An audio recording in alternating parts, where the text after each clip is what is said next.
Bienvenue sur Horizon Historique sur YouTube, la chaîne qui fait revivre les personnages les plus marquants de l'histoire en moins de 5 minutes.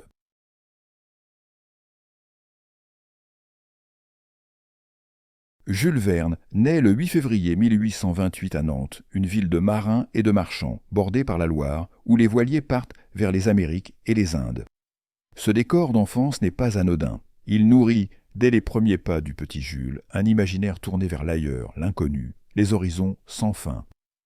Il est le fils de Pierre Verne, avocat sérieux et souhaitant voir son fils suivre la même voie, et de Sophie Allotte de La Fuye, une femme issue d'une famille de navigateurs sensible à la poésie et aux histoires. Ce double héritage, la rigueur du droit et la rêverie de la mer, forgera un esprit singulier, avide de comprendre et de raconter. Très jeune, Jules Verne montre une imagination débordante. Une anecdote célèbre raconte qu'à 11 ans, il aurait tenté de s'embarquer comme mousse sur un navire partant pour les Indes, promettant à ses parents de ramener une perle pour sa cousine.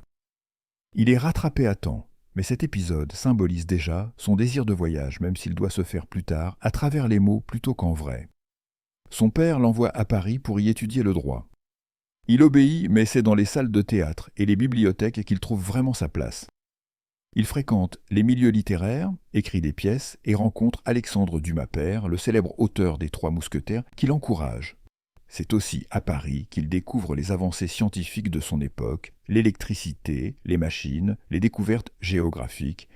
Il ne les lit pas seulement comme des informations, il y voit des portes vers des mondes nouveaux. En 1857, il épouse Honorine de Viane-Morel, une veuve avec 2 enfants, et ils auront ensemble un fils, Michel Verne. Sa vie de famille est parfois tourmentée, notamment par les choix de vie de Michel, qui causeront bien des tensions. Mais malgré cela, Jules Verne poursuit inlassablement son œuvre. Il trouve un éditeur déterminant, Pierre-Jules Hetzel, qui deviendra son ami et mentor. Ensemble, ils créent une collection destinée à la jeunesse, les voyages extraordinaires. Le succès est immédiat. Le premier grand triomphe est 5 semaines en ballon en 1863.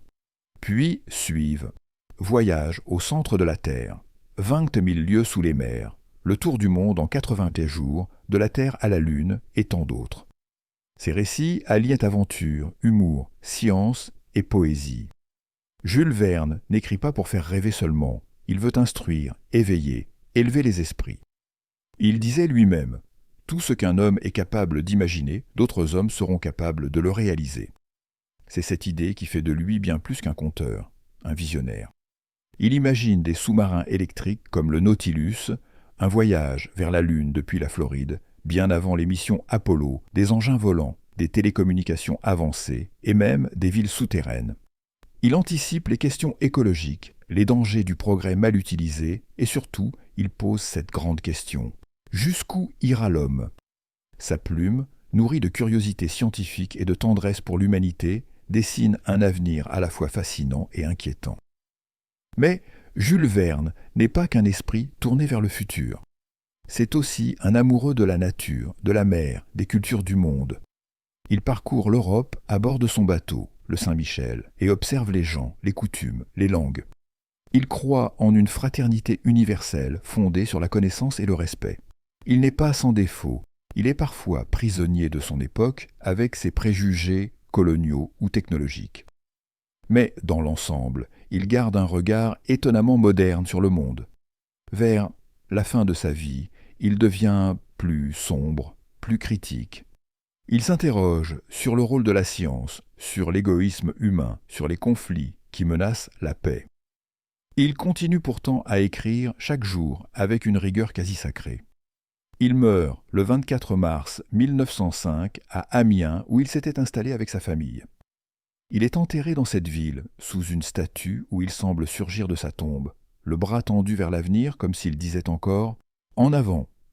Jules Verne n'a pas changé l'histoire de France par les armes ou la politique, mais il a changé le regard des hommes sur le monde et sur eux-mêmes. Il a ouvert les portes de l'imaginaire à des millions de lecteurs, petits et grands, et a inspiré des générations de scientifiques, d'explorateurs, d'ingénieurs. Il est, en quelque sorte, le grand-père spirituel de la conquête spatiale, de l'écologie scientifique et même de la science-fiction moderne. Son influence dépasse la littérature. Il est traduit dans plus de 140 langues, étudié dans les écoles, adapté au cinéma, au théâtre, en bande dessinée.